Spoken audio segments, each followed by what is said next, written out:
ጤና ይስጥልን የከበረ ሰላምታችን በመላው ዓለም ሆናችሁ ቃል ስፖርት ዩቲዩብ ቻናላችንን ለምትከታተሉ ውድ አድማጮቻችን ሁሉ ይድረስ ብለናል። እናንተ ከሆነው ቃል ስፖርት ዩቲዩብ ቻናል ለዚህም ሰዓት መርጠን ያሰናዳላችሁን ስፖርታዊ ጥንቅሮች እንደ ሁልጊዜው በቅደም ተከተል እያደረስናችሁ ቆይታ የምናደርግ ይሆናል።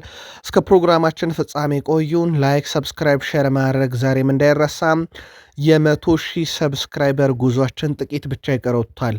ዛሬም አጋርነታችሁ አምባሳደርነታችሁ እንዳይለየን ብለናል። ወደ ቤተሰቦቻችን በመረጃ ሰዓታችን በርከት ያሉ ወቅታዊ ጥንቅሮችን እናነሳለን። ባርሴሎና ቤት በአንድ ተጫዋች ዝውውር ጉዳይ ላይ ለየት ያለ መረጃ እናካፍላችኋለን። ታማኝ የዜና ምንጮችን ዋቢ እናደርጋለን። በሪያል ማድሪድ በኩል የዝውውር ጉዳዩን የተመለከተ ጥርት ያለ መረጃ እናካፍላችኋለን። ዘ ስፔሻል ዋን ጆዜ ሞሪኒሆ በማድሪድ የመጀመሪያ ታሪካቸው አይደለም። ወደኋላ መለስ ብለን የማድሪድን የዝውውር ፖሊሲ እናሳቸውን እናነሳለን። በአውሮፓ ዙሪያም በርከት ያሉ የተፈጸሙ ዝውውሮችና ለየት ያሉ ጥንቅሮች ለእናንተ ውድ አድማጮቻችን በስፋት ተይዘዋል። በተወዳጁ የእንግሊዝ ፕሪሚየር ሊግም የመረጃ ሰዓታችን በርከት ያሉ ጥንቅሮችን ይዘናል። በተለይም በፕሪሚየር ሊግ የዝውውር መስኮትን በስፋት እናነሳለን። በአጫጭር ስፖርታዊ ጥንቅሮቻችን ይዘናቸዋል። ከቢግ ሲክስ የማንቸስተር ሲቲን ወቅታዊ ጉዳይና አንድ ትልቅ ጨዋታን በተመለከተ በሲቲ መረጃ ሰዓት ልዩ ጥንቅር ለሲቲ ደጋፊዎች እናካፍላቸዋለን። በቼልሲ ቆያል እየተባለ ነው። አንድ ተጫዋች ለሽያጭ መቅረብ እድሉ በጣም ሰፊ ነበረ። ተጨማሪ መረጃ እናነሳለን። አሰልጣኝ ዣቪ አሎንሶ በሲድኒ ካለው ቡድናቸው ጋር እየይዘ እንደዚሁ ተጨማሪ መረጃዎችን በቃል ስፖርት ዩቲዩብ ቻናል ለቼልሲ ደጋፊዎች እናካፍላቸዋለን። በሊቨርፑል ወቅታዊ ጉዳይ ላይም በስፋት የምንመለከተው ዝውውርን ነው። አንድ ዝውውር ላይ ሊቨርፑሎች ገፍተው ላይሄዱ ይችላል ሲባል ሌላኛው ዝውውር ላይ የዝውውር ሂሳብ ያቀርባሉ። ከዛ ውጭ የቡድን ዜና ይዘናል። የቡድን ወሳኝና ቁልፍ ተጫዋቾች እናነሳለን። ለየት ያለ መረጃ በሊቨርፑል በኩል እንዲሁ በቃል ስፖርት ዩቲዩብ ቻናል ይዘናል። አብራችሁን ቆዩን። የማንቸስተር ዩናይትዱን ተጫዋች ለማስፈረም በርከት ያሉ ክለቦች ጥረት እያደረጉ ነው። አብዛኞቹ ግን የገንዘብ አቅማቸው ከፍ ያሉ ናቸው። ስለ ተጫዋቹ ተጨማሪ መረጃ እናነሳለን። በማንቸስተር ዩናይትድ በኩል በማንቸስተር ዩናይትድ ወቅታዊ ጉዳይ ላይም ጥርጣሬ ያላቸው ሰዎች አሉ። የቡድን ዜና ስናነሳ በዩናይትድ እና በራሽፈርድ መካከል የሚደረገውን ድርድር፣ በዩናይትድ ሰዎች ጥርጣሬ ስለገባው የመሃል ተከላካይ ጉዳይና ወቅታዊ ጉዳዮችን እናካፍላችኋለን። በአርሰናል የመረጃ ሰዓታችን በስፋት የምንመለከተው ቬኒሲየስ ጁኒየርን ጉዳይ በተመለከተ ነው። አንዳንድ ለየት ያሉ ጥንቅሮች ይዘናል። ስለ ተጫዋቹ ጥቂት ነገር እንላችኋለን። በተጨማሪነት በአርሰናል በኩል ወቅታዊ መረጃዎችን ስናነሳ ሚኬል አርቴታና አንድ ለየት ያለ ተጫዋች ለማንሳት ወደናል። እስከ ፕሮግራማችን ፍጻሜ ከቆያችሁ እነኝና ሌሎች የተመራረጡ ርዕሰ ጉዳዮችን እያካፈልናችሁ ነው ቆይታ የምናደርገው። ቃል ስፖርት ላይ ናችሁ። ላይክ ማድረግ እንዳይረሳ። የ100 ሰብስክራይበር ጉዟችን አጋርነታችሁም ዛሬም እንዳይለየን ብለናል። መረጃዎቹን ማካፈላችሁ ቃል ነኝ። አብራችሁን ቆዩን። በባርሴሎና እንጀምር። በባርሴሎና ቤት በአንድ ተጫዋች ቆይታ ጉዳይ ላይ እንግዲህ ከስምነት ሊደረስ አልቻለም። ባርሴሎና አሁንም አቋሙ በፌራን ቶሬዝ ላይ ግልጽ ነው ተብሏል። ፌራን ቶሬስ ክለቡን መልቀቅ የሚፈልግ ከሆነ በክለቡ ጫና ፈጥሮ ማቆየት አይፈልጉም። አሁን ባለው ሂደት ግን ዋነኛ ፍላጎታቸው ተጫዋቹን ሸጦ ገንዘብ ማግኘት አይደለም፣ በቀጣይ ውድድር ዓመት የቡድኑ አካል እንዲሆንና ኮንትራቱንም ጭምር እንዲያራዝም ነው፣ እንደ ሞንዶ ዲፖርቲቮ ዘገባ ከሆነ ማለት ነው። በተጫዋቹ በኩል ግን ክለቡን ሊለቅ የሚችልበት በጣም ሰፊ እድል አለ። የመጨረሻ ደቂቃን ጉዳይ በተመለከተ በዋነኝነት የሚነሳው ጥያቄ ነው። ከሰሞኑ ሁዋን ላፖርታም በጋዜጣዊ መግለጫ እሱን በተመለከተ ከየትኛውም ክለብ ጋር ድርድር እያደረጉ እንዳልሆነ ተጫዋቹም የባርሴሎና ንብረት መሆኑን ጠቅሰው ነበረ። ግን በፓሪሰን ጀርሜን በኩል ለተጫዋቹ ቅርብ የሆኑ ሰዎችን አነጋግረዋል። ተጫዋቹ ወደዛ ሊያመራ የሚችልበት በጣም ሰፊ እድል አለ። በሪያል ማድሪድ ዝውውር ጉዳይ ላይ ሁለት መረጃዎች ናቸው የወጡት። በእርግጥ እስካሁን የአንዲዮ ሜንዲ አልተስማማም በሚል ሳይሆን የስምምነት ሂደቱ ጥቂት ይቀሯል በሚል ዴቪድ ኦርኔስቴ ካወጣው መረጃ ውጪ በርከት ያሉ ታማኝ የዜና ምንጮች ሪያል ማድሪድ የአርቢ ላይፕዚጉን የክንፍ ተጫዋች አንዲዮ ሜንዲን ለማስፈረም መስማማቱን ሲገልጹ ነበረ። በተለይም ቲኤንቲ ስፖርት ዋነኛ ምንጫቸው ግን ፋብሪዚዮ ሮማኖ መሆኑን አረጋግጧል። እኛም እሱን የተጠቀምነው ሎስ ብላንኮች እስከ 100 ሚሊዮን ዩሮ በላይ ወጪ እንደሚያደርጉበት ግን ተረጋግጧል። ምናልባት የኛው ሞር የቀረበው ዜና ይመስላል። ዲዮሜንዲ በዚህ ሳምንት ወደ ሪያል ማድሪድ በማቅናትም የ6 ዓመት ኮንትራት ይፈርማል። ዝውውሩ የሚጠናቀቅ ከሆነ ሪያል ማድሪድ የክረምት 5ኛ ፈራሚ ይሆናል። ፒኤስጂ ተጫዋች ለማስፈረም የነበረው ጥረት ከፍተኛ እንደነበረ የሚዘነጋ አይደለም። ግን ከዚህ ጋር በተያያዘ በጣም ባልተጠበቀ ሁኔታ ከዝውውሩ ወጥቷል። እንደውም በብስጭት ጭምር እንደወጡ ነው እየተነገረ የሚገኘው። ፓሪሰን ጀርሜንም ግን ተጫዋቹን በግል ከተስማማ በኋላ ለማስፈረም የሄደበት ርቀት በጣም የዘገየ ነበረ። እነሱ የዝውውር ሂሳቡን ከዚህ በላይ ቢያቀርቡ ዝውውሩ ከገንዘብ ጋር በተያያዘ ጉዳይ ሳይሆን በተጫዋቹ ምርጫ ላይ ተመረኮዘ ስለሆነ አምልጧቸዋል። በያንዶ ሜንዲ ዝውውር ጉዳይ ላይ ከ100 ሚሊዮን ዩሮ በላይ ነው። በነገራችን ላይ አሁን በርከት ያሉ የዜና ምንጮች በተለይም ፋብሪዚዮ ሮማኖ ጨምሮ እስከ 120 ሚሊዮን ዩሮ ይደርሳል ተብሏል። የዝውውር ጉዳዩ በሰዓታት ውስጥ ይጠራል። የሞሪኖ ዋነኛ ፍላጎት ግን በቀጣይ ውድድር ዓመት የቡድኑ የፊት መስመር አጥቂ ቪኒሲየስ ጁኒየር፣ ኬሊያን ምባፔ እና ያንዶ ሜንዲን አንድ ላይ ማጣመር ነው። ስለዚህ ቪኒሲየስ ጁኒየር እንዲለቅ የሞሪኖ ግፊት እምብዛም ነው እየተባለ ይገኛል። ከዛ በተጨማሪ ያንዶ ሜንዲም ሪያል ማድሪድ ታሪክ የመጀመሪያው አይቮሪ ኮስታዊ ተጫዋች ሆኗል። በነገራችን ላይ የያንዶ ሜንዲ የ2 ዓመት ታሪክ በራሱ በጣም አስገራሚ ነው። የት ነበር ከ2 ዓመት በፊት አሁን የት ነው ያለው የሚለው በጣም አስገራሚ የሚባል እድገት ነው። ያን ዶሜንዲ በተጠናቀቀ የ2025/26 የውድድር ዓመት 118 ስኬታማ ድሪብሎችን ፈጽመዋል። ይህ በቡንደስሊጋው ቀዳሚ ያደርጓል። በአውሮፓ 5 ታላላቅ ሊጎች በድሪብል ስኬት ወይም ተጫዋቾችን ሸውዶ በማለፍ በሊግ ደረጃ የሚበለጠው በአንድ ተጫዋች ነው፣ በላሚን ያማል። እሱም 133 ነው። ከዛ ሁለተኛው ሰው ያንዶ ሜንዲ 118 ነው እና በአውሮፓ ውስጥ ምርጡ ድሪብለር ነው ማለት ነው። ወደ ሪያል ማድሪድ የሚያቀነው ጆዜ ሞሪኒዮ አፍሪካውያን ተጫዋቾችን በየሄዱበት መግዛት ይወዳሉ። በጣም ምቾት ይሰማቸዋል አፍሪካውያን ተጫዋቾች ጋር። ለአብነት ያክል በቼልሲ ያደረጉትን እናስታውሳለን፣ በርካታ ኮከቦችን። ከዛ ውጭ ግን አሁን የማድሪድ አሰልጣኝ ስለሆኑ ሚኬል ኢሴንን አምጥተዋል፣ ኤማኑኤል አዴባዮርን አምጥተዋል፣ ያንዶ ሜንዲን አሁን ደግሞ አምጥተዋል። እንደ አጠቃላይ እሳቸው ከአፍሪካውያን ተጫዋቾች ጋር ቁርኝታቸው እጅግ በጣም ከፍ ያለም ጭምር ነው። ፖርቱጋል አሰልጣኝ ወደ ሪያል ማድሪድ ከመጡ በኋላም የጨረሷቸው ዝውውሮች ማርኮ ኮሪያ፣ ቤርናንዶ ሲልቫ፣ ኮናቴ፣ ዴንዝል ዶምፍሪስን ጨርሷል።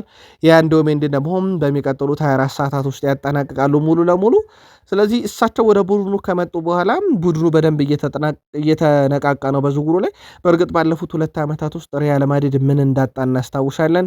ያለምንም ዋንጫ ሲዞን እንዳጠናቀቀ ይታወቃል። በርከት ያሉ ግን የፕሪሚየር ሊግ ተጫዋቾች ወይም በፕሪሚየር ሊግ በሻምፒዮንሺፕ የተጫወቱ በስፋት አሉ እዚህ ቡድን ውስጥ። በነገራችን ላይ ኮርቷን በቼልሲ እናውቀዋለን። ትሬንት አሌክሳንደር-አርኖልድ ሊቨርፑል፣ ዲያን ዊሰን በርንማውስ፣ ኮናቴ ሊቨርፑል፣ ኩኩሬያ ቼልሲ፣ ሮድሪን በቀጣይ ለማስፈረም ጥረት ላይ ናቸው ከተሳካ ከሲቲ፣ ጁድ ቤሊንግሃም በሻምፒዮንሺፕ ሲጫወት እናውቀዋለን። ያንዶ ሜንዲ በቼልሲ የሙከራ ጊዜን ያሳልፎ የነበረ ተጫዋች እንደነበረ አይዘነጋምና ማድሪድ በአንድ ወቅት ወይ በፕሪሚየር ሊግ የተጫወቱ ወይ በሻምፒዮንሺፕ የተጫወቱ ወይ በፕሪሚየር ሊግ የሙከራ ጊዜን ያሳለፉ ተጫዋቾችን እያሰባሰበ ነውና የማድሪድ ጥንካሬ ይመጣ ዘንድ የፕሪሚየር ሊግ ቡራኬን ሳይፈልጉ አልቀሩም። በዚህ ክረምት እንግዲህ ያንዶ ሜንዲ ወደ ማድሪድ 16 ጎልና 10 አሲስትን አበርክቶ ነው። በነገራችን ላይ ሁለቱኛው ተጫዋች በላሊጋ ቀጣይ የምንመለከተው አንቶኒ ጎርደንም 20 ጎሎችና 9 አሲስት አለው። ሁለቱም በጣም ፈጣን በጣም ድሪብለር ናቸው። ምናልባት ለንጽጽር አይደለም ያመጣ ናቸው፣ ግን ባርሴሎናም የግራ ክንፍ አጥቂን አምጥቷል። ሪያል ማድሪድን በተመሳይና ሁለቱ ቡድኖች በዝውውር መስኮቱም ላይ ፉክክራቸው እንደቀጠለ ነው። ምናልባት የጥራት ደረጃ ከተባለ ግን ማነጻጸር ካሻችሁ በቃል ስፖርት ዩቲዩብ ቻናል በሀሳብ መስጫ ሳጥናችን ላይ ልታነጻጸሩ ትችላላችሁ። አንቶኒ ጎርደን የፕሪሚየር ሊግ ልምድ ይዞ የአንዶ ሜንዲ የቡንደስሊጋ ልምድ ይዞ አንቶኒ ጎርደን 20 ጎል የአንዶ ሜንዲ 16 ጎል፣ አንቶኒ ጎርደን 9 አሲስት የአንዶ ሜንዲ 10 አሲስትን አበርክተው ነው በሁሉም መድረክ ወደ ባርሴሎናና ማድሪድ የሚያቀኑት። የባሎንዶር ጉዳይን በተመለከተ ሁሉም የግል ምልከታውን እያጋራ ነው። ለአብነት ያክል ቀድሞ የፕሪሚየር ሊግ ሌጀንድ ኢማኑኤል ፔቲ በሃሪኬን የባሎንዶር የማንሳት ጉዳይ ላይም እርግጠኛ አይደለሁም ብሏል። በተለይም ተጫዋቹ በቡንደስሊጋ ያሳየው ነገር ምርጥ ነው፣ በሱ እስማማለሁኝ። ነገር ግን በሻምፒዮንስ ሊግ የለም፣ በብሔራዊ ቡድን ደረጃ የተሳካ ስኬት የለም። ከዚህ ጋር በተያያዘ ባሎንዶርን ለማሸነፍ በጣም ይከብደዋል። እኔ በእርግጠኝነት ያሸንፋል የሚል እምነት የለኝም ብሏል። ስለዚህ በባሎንዶር ሽልማት ላይ ጥቂት ሰዎችን ብቻ ነው የምናገኘው። የምናገኘው። በግል ያደረጓቸው ነገሮች ሲደመር እንደ ቡድን ያሳኳቸው ነገሮች ለቀጣይም የባሎን ዶር አሸናፊ መነሻ ሊሆኑ ይችላሉ እየተባለ ነው። ምናልባት በስፔን ብሔራዊ ቡድን ውስጥ የሚገኙ ተጫዋቾች በትልቁ ይጠቀሳሉ ከተባለ ሮድሪ ኤፍ ኤ ካፕ እና ካራቦ ካፕ የዓለም ዋንጫ፣ ምናልባት ላሚን ያማል የዓለም ዋንጫን፣ ከዛ ቀጥሎ ደግሞ የላሊጋ ዋንጫን፣ የስፔን ሱፐር ካፕን ማሳካት ችሏልና የትኛው ሚዛን ይደፋል የሚለው ይጠበቃል። ኢማኑኤል ፔቲ ግን ሃሪኬን በቡንደስሊጋ ብቻ ነው ብሏል። እዛው ቡንደስሊጋ ላይ ቆይተን በጠናቀቀው የውድድር ዓመት በቡንደስሊጋው ከፍተኛው አሲስት የሚኬል ኦሊሴ ነበረ። በዓለም ዋንጫም በነገራችን ላይ እሱ ነው ያውም ሪካርድ ሰብሮ ነው የአሲስት መጠኑ። ባለፉት 2 ዓመታት ደግሞ እንዳጠቃላይ ብናይ ሚኬል ኦሊሴ ወደ 34 አሲስቶች አሉት። አንድ የሚስተካከለው ተጫዋች የለም። በነገራችን ላይ ባለፉት 2 ዓመታት ሁለተኛው ሰው ብሩኖ ነው፣ 31 አለው፣ በ3 ያንሳል። የብሩኖ አብዛኛው አሲስት የመጣው በተጠናቀቀው የውድድር ዓመት እንደሆነ ግን ሳይዘነጋ ማለት ነው። ሳላ በ2 ዓመት ውስጥ 25፣ ላሚን ያማልና ፍሬድሪኮ ዲማርኮ 24 በ2 ዓመት ውስጥ፣ ራያን ሼርኪ 23 እንዲሁም ሉዊስ ዲያዝ እና ጀረድ ቦውን 19 አሲስቶችን በ2 ዓመት አበርክተዋል። ግን እንደ ኦሊሴ የሚስተካከል የለም። ምናልባት የኦሊሴን የባየር ሙኒክ ቆይታ በተመለከተ ባየር ሙኒክ አሁንም አቋማቸው አልተቀየረም። ኦሊሴ እናቆያለን። ሪያል ማድሪድ ምንም አይነት ይፋ ጥያቄ አላቀረበም፣ ግን ፍላጎት እንዳለው ይታወቃል። የጣሊያን ሴሪው ክለብ ኮሞ በአካዳሚ ውስጥ አዲስ ሕግ ማውጣቱን አስታውቋል። ኮሞ ታዳጊ ተጫዋቾች በአካዳሚ ውስጥ በጭንቅላት ኳስ የሚገጩበትን መጠን ቀንሷል። ክለቡ አዲስ ሕግ ያወጣው ታዳጊ ተጫዋቾችን የጭንቅላት ጤና ለመጠበቅም ነው ተብሏል። በቀጣይም በክለቡ አካዳሚ ታዳጊዎች በልምምድና በጨዋታ ላይ በጭንቅላት ኳስ መምታት አይችሉም ተብሏል። የክለቡ ከ10 ዓመት በታች ቡድን በጭንቅላት ኳስ መምታት ሲከለክል የማዕዘን ምት በእጅ ውርወራ ይተካል ተብሏል። ከ12 ዓመት በታች ቡድኑ በወር 1 ጊዜ ሲፈቀድላቸው ተጫዋቾች ከ5 በላይ መምታትም በግንባራቸው ይከለከላሉ፣ ወይም ደግሞ በቴስታ መምታትን ይከለከላሉ ማለት ነው። ከ13 ዓመት በታች ቡድኑ የተገደበ ሲሆን በሳምንት 1 ጊዜ እንደሚፈቀድላቸውም ተረጋግጧል። ይህም የሆነበት ዋነኛ ምክንያት የጭንቅላት እድገት ጊዜያቸው ስላላበቃም ያም ምክንያት እድገቱን እንዳይገታና ወደፊት ለሚመጡ ችግሮች ተጋላጭ እንዳይሆኑ በማድረግ በልምምድ ላይ በጭንቅላት ኳስ መምታትን ኮሞ ከልክሏል። በጣም ጥሩ የሚባል ሕግ ይመስላል ከጤና አንጻር። ማንቸስተር ዩናይትድን ለቆ ወደ ኢንተር ማያሚ ያቀናው ካዜሜሮ የመጀመሪያ ጨዋታውን አድርጎ በድል አጠናቋል። በእርግጥ ካዜሜሮ ከማንቸስተር ዩናይትድ የወጣው በኮንትራቱ በመጠናቀቁ ምክንያት እንጂ በሽያጭ እንዳልሆነም ይታወቃል። ከብራዚል ጋርም የዓለም ዋንጫን ለመጨረሻ ጊዜ ምናልባትም የብራዚል መለያን ወክሏል የሚሉ መረጃዎች በስፋት እየወጡ ነው። ጉዳዩን በጊዜ ሂደት እናጠረዋለን።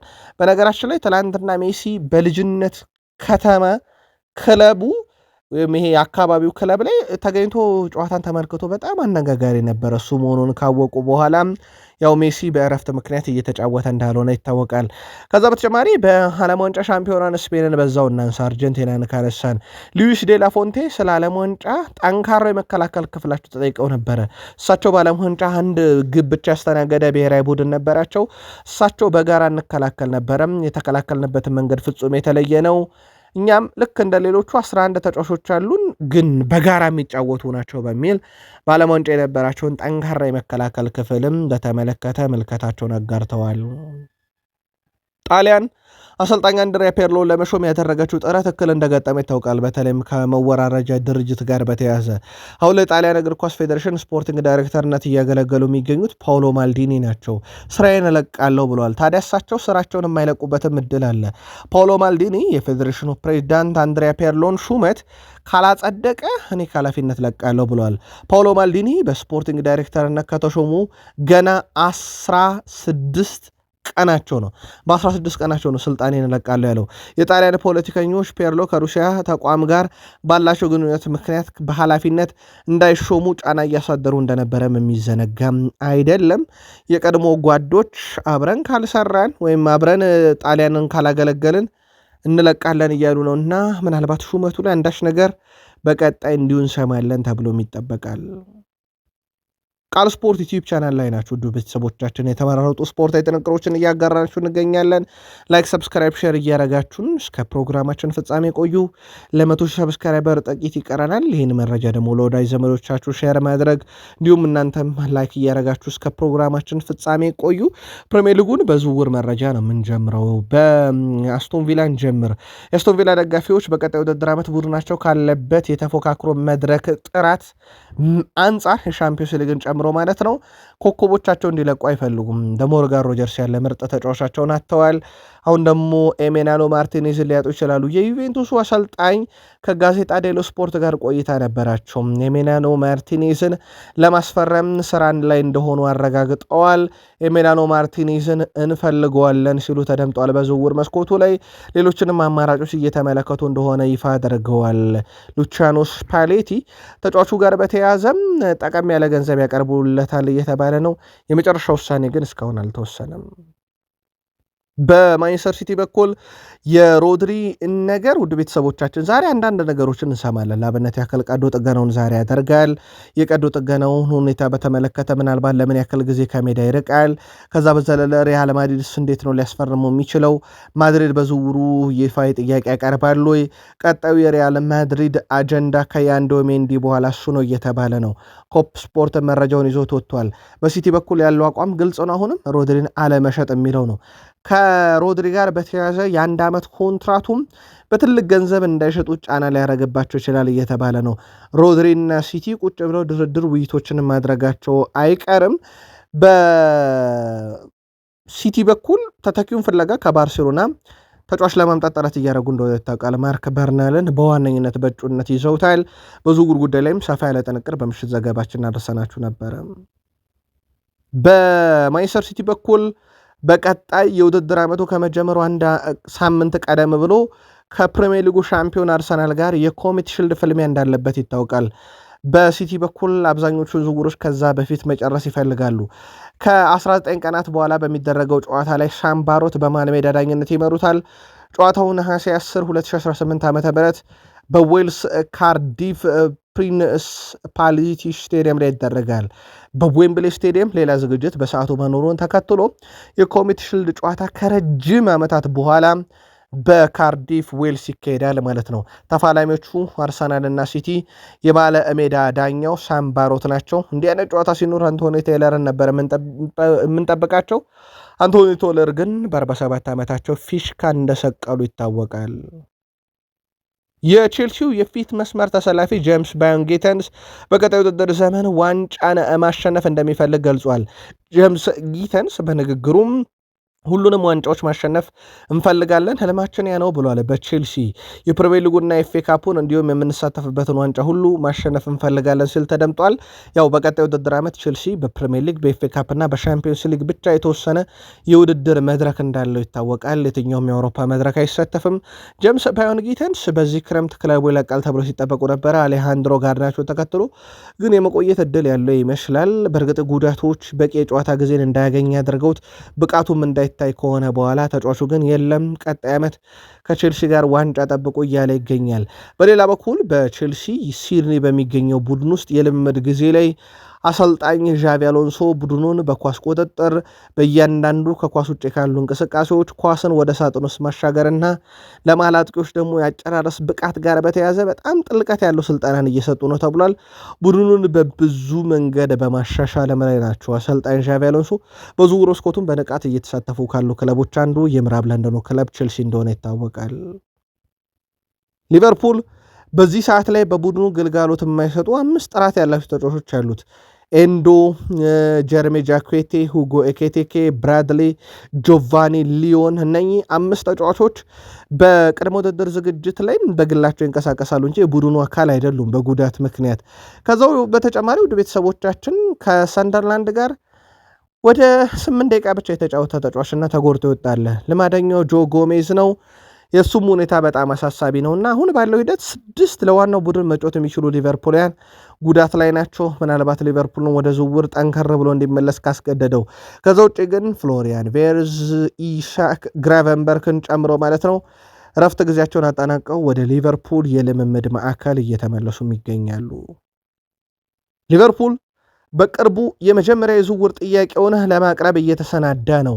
በብራድሌይ ባርኮላ ጉዳይ ላይ ተጨማሪ ውይይቶች ከዛሬ ጀምሮ ይካሄዳሉ ተብሏል። ከተጫዋቹ ጋር በግል ውይይት ላይ ስምምነት መድረስ ችግር ይሆናል ተብሎ ባይጠበቅም ከዛሬ ጀምሮ ግን ከተጫዋቹ ቅርበት ካላቸው አካላት ከወኪሉ ጋር ከራሱ ከተጫዋቹ ጋር ሊቨርፑል ድርድር ያደርጋል ተብሎ ይጠበቃል። በእነኚህ የስራ ቀናቶች ላይ በፓሪሰን ጀርሜን በኩል 170 ሚሊዮን ዩሮ ሊቨርፑል አጠቃላይ ተከፍሎ የሚያልቀው የዝውውር ሂሳቡ በራሱ በእቅድ ደረጃ ከ140 ሚሊዮን ዩሮ በላይ ይሆናል ተብሎ ግን አይጠበቅም። ብራድሌይ ባርኮላ በዋነኝነት ሊቨርፑልን መቀላቀል ይፈልጋል። በፓሪሰን ጀርሜን የቀረበለትን ኮንትራትም አያራዝምም ማለት ነው። በተጫዋቹ በኩል እንዲህ አይነት ነገሮች ካሉ ዝውውሩን ለመፈጸም ለሊቨርፑል መንገዶችን ሊያቀል ይችላል። በርከት ያሉ ሊቨርፑልያን ግን ትናንት ምሽት በቃል ስፖርት ዩቲዩብ ቻናል ማለትም እሁድ ምሽት ጁላይ 26 በሰራነው ዘገባ ላይ ግን አስደሳች ዝውውር ሊባል የማይችል ሲሉን ነበረ። ሊቨርፑል ፍላጎት ቢያሳይም ማግኒስ አክሊዮሽ ግን ወደ ፓሪሰን ጀርሜን ነው የሚያቀነው። ይሄም ብራድሌይ ባርኮላ ላይ ሊቨርፑል በዝውውሩ ላይ የግድ አማራጭ ሆኖ ብቻ እንዲቀጥል ያደርጓል። በእርግጥ ሌሎች አማራጮችም ሊኖሩ ይችላሉ፣ ግን ሊቨርፑል ከያዛቸው አማራጮች አንጻር አሁን ላይ ከማግኔስ ሳክሊሽ ዝውውር ይወጣሉ። ሊቨርፑል ለሞናኮ ከፒኤስጂ የበለጠ ገንዘብ ለማቅረብ ዝግጁ ቢሆንም የተጫዋቹ ፍላጎት ግን ፓሪሰን ጀርሜን እና ፓሪሰን ጀርሜን ብቻ ነው። በዚህ ምክንያት ሊቨርፑል እዚህ ተጫዋች ላይ ብዙ ገፍቶ ይሄዳል ተብሎ አይታሰብም። እንደ አጠቃላይ ግን ለቃል ስፖርት ዩቲዩብ ቻናል ለሊቨርፑል ቤተሰቦቻችን ጥያቄዎችን ማንሳት እንወዳለን። የዝውውር መስኮቱ ላይ የክንፍ አጥቂዎችን የማስፈረም እንቅስቃሴ ብቻ በሊቨርፑል በስፋት ጎልቶ እየታየ ይገኛል። የተከላካይ ክፍሉ ተተክቷል። እነ ጀረሚ ጃኩዌቴ፣ ጆቫኒ ሊዮን ከጉዳት አገግመው የሚተኩት ብላችሁ ታስባላችሁ? የአማካይ ክፍሉ ውስጥ ከዚህ በላይ መጠናከር የለበትም ወይ? መልከታችሁን ላኩልን። ጣሊያን የፊት መስመር አጥቂ ፍሬድሪኮ ኬዛ በሊቨርፑል ቤት ደስተኛ ነኝ ሲል ተደምጧል። በሊቨርፑል ደስተኛ ነኝ ያለው ኬዛ የአዲስ ጅማሮ ነው፣ በአዲስ አሰልጣኝ ስር ያለኝን ሁሉ ሰጣለሁ ሲል ተደምጧል። ሊቨርፑልን ስለ መልቀቅ ያሰበ እንደሆነ የጠየቀው ተጫዋቹ አሁን ብቸኛው ሀሳቤ ሊቨርፑል ብቻ ነው ሲል ተደምጧል። ፍሬድሪኮ ኬዛ ባለፉት ሁለት የዝውውር መስኮቶች ግን በእንዲሁ አይነት መንገድ ነው ኬዛ ያሳለፈው። አክሎም ባለፈው ዓመት ትልቅ ሚና ዝግጁ እንደሆንክ ነገር ግን አሰልጣኙን የማጫወት ባለመፈለጉና በመፈለግና ባለመፈለጉ ላይ የተመሰረተ ሆኖ አልፏል ብለዋል። ስሎትን ማለቱ ነው። አምና በዚህ ሰዓት ዝግጁ ነበርኩኝ ግን ስሎት አልፈቀዱልኝም እያለ ነው። አሰልጣኙ በጨዋታው የራሱ እቅድ ነበረው፣ ውሳኔውን ወስኗል።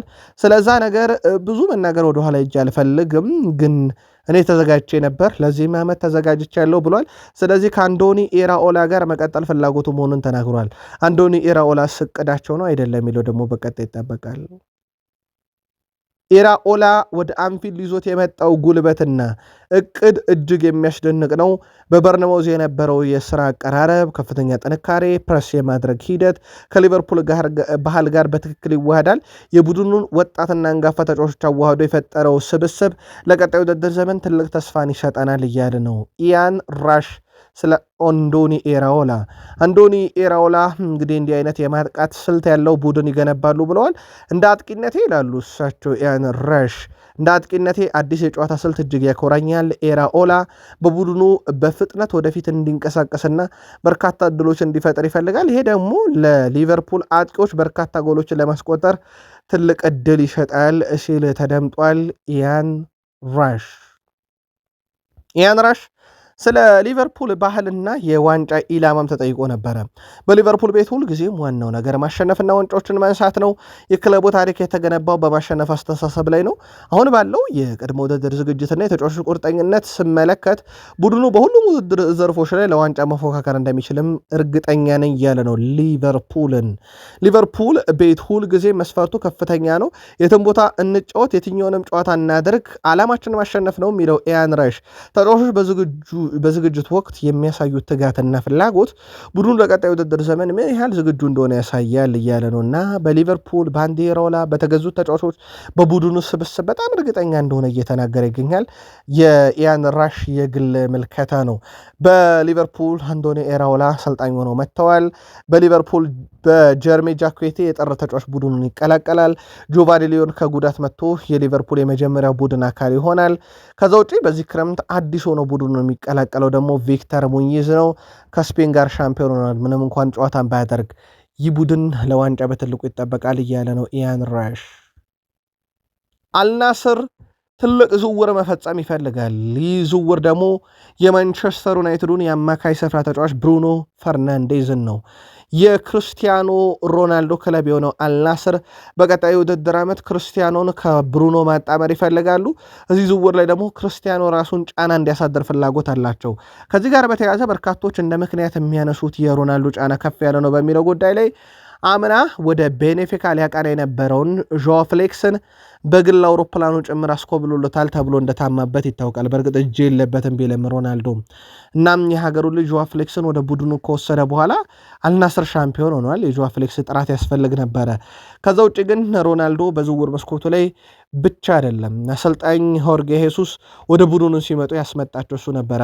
አሁን ደግሞ ብሩኖን ከዩናይትድ እንዲያስኮበልልላቸው አልናስሮች ፍላጎት አላቸው። የዩናይትድ እና የብሩኖ አቋም አብሮ መቀጠል በሚለው ነበር እስከ ቀጣይ ሳምንት ድረስ። ብሩኖ በልምምድ ቦታዎች በግል ልምምዶችንም ሲያደርግ የስኮት ማክቶሚኔን ቲሸርቶች ለብሶ የልምምድ እያደረገ ነው። ምናልባት ከዚህ ጋር በተያያዘ በጣም አነጋጋሪ ነበረ። ስኮት ማክቶሚኔን በጣም ደስተኛ መሆኑን ተናግሯል። ከዛ ውጭ ግን አልናስር የሚያደርገው ጥረት በይፋ ዝውውር ጥያቄ ከቀረበ በቃል ስፖርት ዩቲዩብ ቻናል በፍጥነት ለዩናይትዳውያን እንዲሁም እናጋራችሁናል። በብሩኖ ፈርናንዴዝ ጉዳይ ላይ ብሩኖ ፈርናንዴስ በአውሮፓ 5 ታላላቅ ሊጎች ውስጥ በዚህ ውድድር ዓመት በርካታ አሲስቶችን ካደረጉ ግንባር ቀደም ተጫዋቾች ውስጥ ይጠቀሳል። ምናልባት በዓለም ዋንጫ የተጠበቀው ነበር አልነበረም፣ ፖርቱጋል በራሷ ነበረች አልነበረች እንዳለ ሆኖ ብሩኖ ፈርናንዴስ ግን ባለፉት 2 ዓመታት 31 አሲስቶችን አበርክቷል። ይሄ በሊግ ደረጃ ነው። በነገራችን ላይ በፕሪሚየር ሊግ 31 አለው። ከፕሪሚየር ሊግ አንድም ይስተካከለው የለም። ሳላ ወደ 25 አለው። ከዛ በኋላ ላሚን ያማል እነ ፍሬድሪኮ ዲማርኮ እያለ ይቀጥላል። ከፕሪሚየር ሊግ ግን ሳላ ነው ሁለተኛው ሰው። ሪያን ቸርኪ ሶስተኛ ነው። ብሩኖን የሚስተካከል ለም 30 ሲደመር የገባ ብቸኛው ነው። በአውሮፓ መድረክ ባለፉት 2 ዓመታት በሚኬል ኦሊሴ በ3 አሲስት ብቻ ይበለጣል። የትሮይዲኒ የግል መልከታ ለዩናይትድ ደጋፊዎች እናደርሳችሁና የግል መልከታችሁን ብትልኩልን ደስ ይለናል። ዩናይትዳውያን ይሄ የትሮይዲኒ የግል መልከታ ነው። ትሮይዲኒ በማንቸስተር ዩናይትድ ወቅታዊ የቡድን ግንባታና የቡድን ጥልቀት እርግጠኛ አይደለውም ብሏል።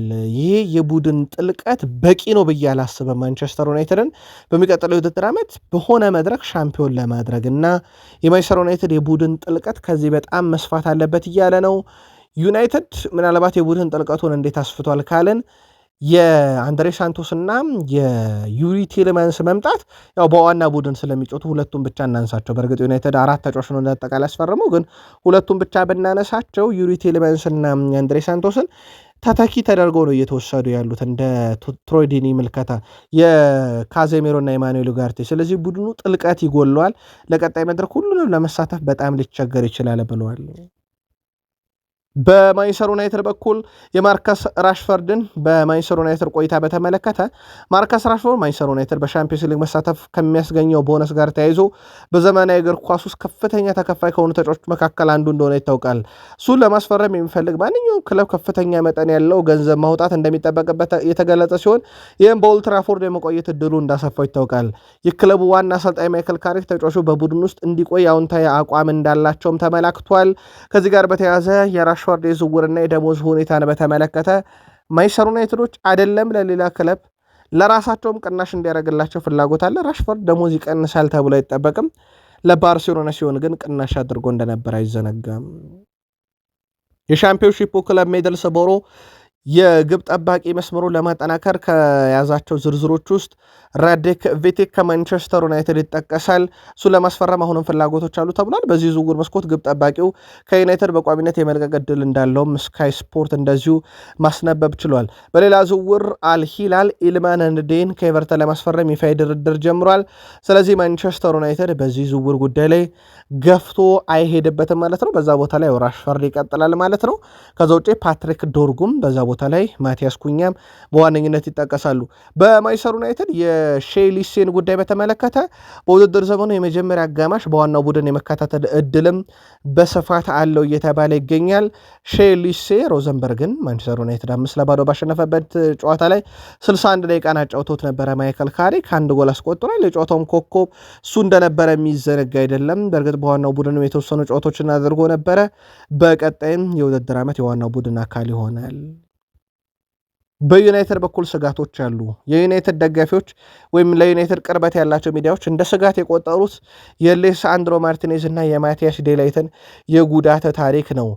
ከሁለቱ በጣም ጠንካራ ተከላካዮች ጀርባ ያለው የጉዳት ሁኔታ ለዩናይትድን የእንቆቅልሽ ያክል ነው። ለአብነት ያክል በተከላካይ ስፍራ ላይ የሚጫወተው ማቲያስ ዴላይት ከተጫወተ በጣም ረጅም ጊዜ ወደ 6 ወር ገደማ በላይ አልፎታል። ሜዳ ላይም ከተመለከት ነው ሌሳንድሮ ማርቲኔዝ ብቅ ጥልቅ ነው። አለ ሲባል የለም ሲባል አለ፣ ሲኖር ምርጥ ነው።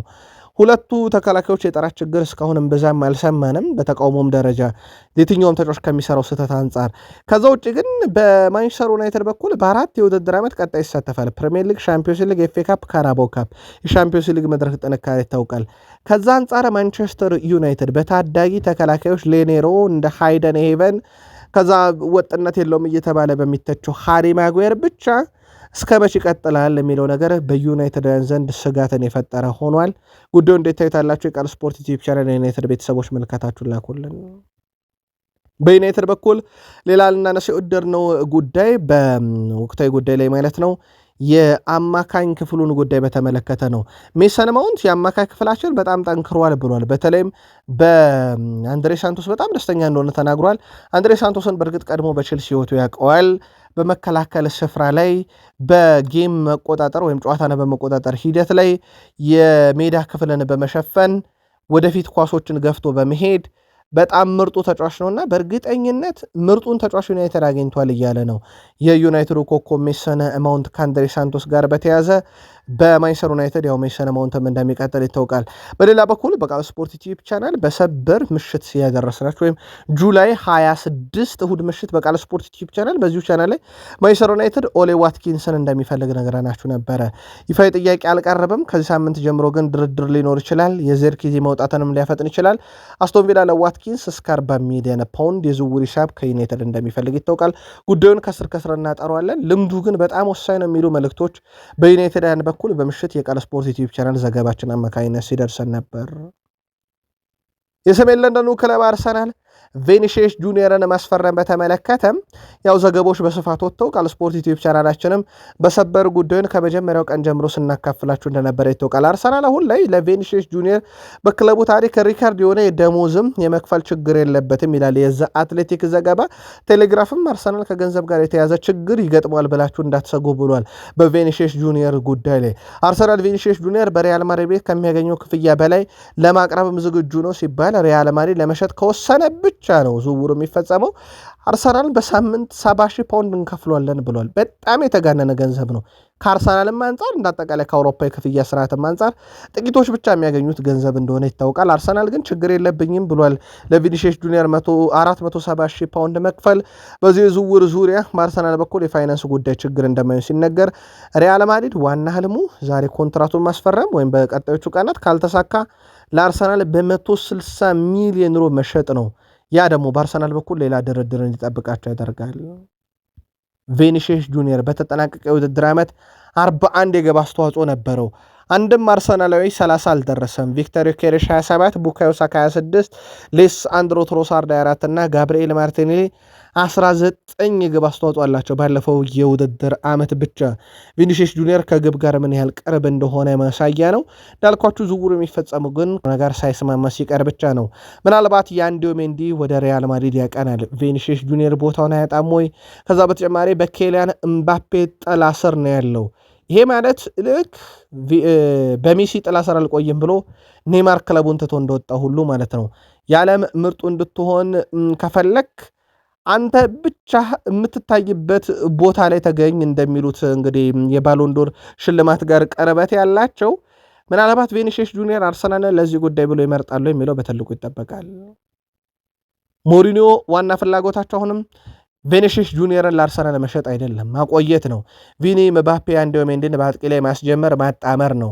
ቪኒሺየስ ጁኒየር ደግሞ በቡድኑ ቁጥር አንድ ሰው መሆን ይፈልጋል። ከኬሊያን እምባፔ እኩል ካልሆነም ከተቻለም በላይ ግን ነገርየው በዛ ልክ አይደለም አሁንና ያ ለብስጭት ዳርጎታል የተባለው ቪኒሺየስ ጁኒየር በነገራችን ላይ ከዓለም ዋንጫ መጀመር በፊት የአቋም መለኪያ ጨዋታ ለነበራት እንግሊዝ በቅድመ ውድድር ጨዋታ ላይ በዌምብሌ ተገኝቶ ነበረ፣ በኤምሬትስ ተገኝቶ ነበረ። ልምምድም የሰሩት በአርሰናል ልምምድ ማዕከል ነበረ። በዛ ሰዓት ከታዳጊዎችም ጋር ነበረ። በአርሰናል ቤት በጣም ቅርብ የሆነ ሰው ነው። ምክንያቱም በአርሰናልና በሪያል ማድሪድ የግብ ፍልሚያ ታሪክ ብቸኛው ማድሪድ የሆነው አርሰናል ላይም ግብ በማስቆጠር ስሙ እንደሚነሳ ይታወቃል። በዚህ ዝውውር ጉዳይ ላይ ራሳቸውን የግል መልከታ አጋሩን፣ ግን ሰዓታት የሚወስኑት ይሆናል። ምናልባት ይህን መረጃ ካቀረብን በኋላ የተፈጠረ ነገር ካለ በሀሳብ መስጫ ሳጥናችን ላይ አርሰናላውያን ጻፉልን። በፕሪሚየር ሊጉ ውስጥ ከሚገኙ አሰልጣኞች እንግዲህ ብቸኛው የፕሪሚየር ሊግ ሻምፒዮኑ ሚኬል አርቴታን በተመሳይ በአርሰናል ቤት አዲስ ኮንትራታቸውን በያዝነው ሳምንት የመፈረም ዕድላቸው በጣም ሰፊ ነው ተብሏል። በነገራችን ላይ እሳቸው በክለቡ ለመቆየት ከስምምነት እንደደረሱ በአመት እስከ ሚሊዮን ፓውንድ በላይ አመታዊ ደሞዝ እንደሚያገኙም እየተነገረ ነው። በጣም የተጋነነው ክፍያ ምናልባትም ለቪኒሺየስ ጁኒየርም ተመሳዩን ለመክፈል እቅድ እንዳላቸው ይታወቃል። ሚኬል አርቴታም በቀጣይ ውድድር ዓመት ህልማቸው ክብራቸውን ማስጠበቅና ያጡትን ሻምፒዮንስ ሊግ ወደ ቡድኑ ማምጣት ነው። ለዛ ነው ራሳችንን እያዘጋጀን ያለ ነው ሲሉ ተደምጠዋል። ሪስ ኔልሰን ብቸኛው በአርሰናል ቡድን ውስጥ ያለ የፈርጊ ሰው ነው። በነገራችን ላይ ሪስ ኔልሰን የአርሰናል አካዳሚ 28 ላይ ነው የተቀላቀለውና ያኔ ሲቀላቀል አርሰን ቬንገር ደግሞ አሰልጣኝ ነበሩና በሳቸው ስር እንግዲህ ከሰለጠኑ ተጫዋቾች ወይም የሳቸው የቡድን አካል ከነበሩ ተጫዋቾች በአርሰን ቬንገር ዘመን ብቸኛው ሰው ሪስ ኔልሰን ነው። ሪስ ኔልሰን ግን ለአርሰናል እየተጫወተ አይደለም። ለዋናው ቡድን 2017 ላይ 50 ጨዋታዎችና 4 ጎሎች በአጠቃላይ ማለት ነው በ2018-19 በሆፈንሄም በ2021-22 በፌኖርድ በ2024-25 በፉልሃም በ2025-26 በብሬንትፎርድ ቤት ካሳለፈ በኋላ ዘንድሮም ለሌላ ለውሰት የተዳረገ ተጫዋች ሆኖ ወይም ደግሞ በቋሚነት ተሻጭ ሆኖ በአርሰናል በር ላይ መውጫው በር ላይ ቆመ ነው። አርሰናል ቤት ግን ከ2008 እስከ 2017 በአካዳሚ ውስጥ ከ2017 ጀምሮ ደግሞ በዋና ቡድን የመጫወት ዕድልን አግኝቶ ነበረ። የአርሰን ቬንገር የመጨረሻ ሰው የመጨረሻ ዓመቱን በአርሰናል እየተሳለፈ ነው ተብሎ ይጠበቃል። ጉዳዩን እንከታተለዋለን። ቃል ስፖርት ላይ ናችሁ። ላይክ ማድረግ እንዳይረሳ። የመቶ ሰብስክራይበር ጉዟችን አጋርነታችሁ የሚቀጥል። ይህን መረጃ ግን ሁላችሁም ላይክ ብታደረጉ ለእኛ በብዙ ያግዘናል። ዕለተ ሰኞ ማለዳ ቃል ስፖርት ዩቲዩብ ቻናል የሳምንቱ የመጀመሪያ የስራ ቀን መልካም የስራ ቀን እንዲሆንላችሁ ተመኝተን ከጥቂት ደቂቆች በኋላ በሌሎች የመረጃ ክፍሎች እንዲሁ እንገናኛለን። በተለይም ወቅታዊ ዝውውር ጉዳዮችን በስፋት ይዘን እንመለሳለን። በምሳ ሰዓት መረጃችን ወይም ደግሞ በምሽት መረጃችን ቃል ስፖርት ዩቲዩብ ቻናልን ይጠብቁ። መረጃዎቹ ግን ወዲያው እንዲደርሷችሁ የደውል ምልክቷን መጫን እንዳይረሳ። መረጃዎች እንደለቀቀን ወዲያው ታገኛላችሁ። በድጋሚ እንላለን የሳምንቱ የመጀመሪያ የስራ ቀን መልካም የስራ ቀን እንዲሆንላችሁ ተመኝተን ቃል ስፖርት ዩቲዩብ ቻናል የሰኞ ማለዳ ጥንቅራችን እዚህ ጋር በቃ። ሰናይ ቀን ይሆንላችሁ።